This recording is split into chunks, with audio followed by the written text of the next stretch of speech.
Alright, what's up YouTube? I got a 2010 BMW 528i. This is the X-Drive.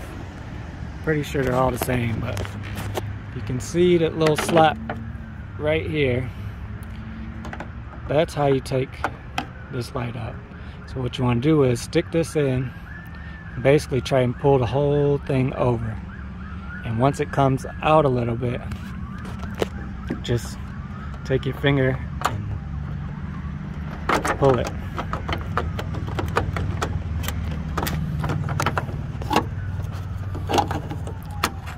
Just wiggle it out of there, and there's the bulb. Pop that out, pop the new one in.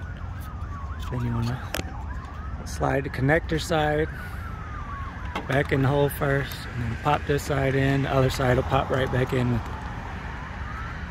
Hope that helps. Thanks for watching.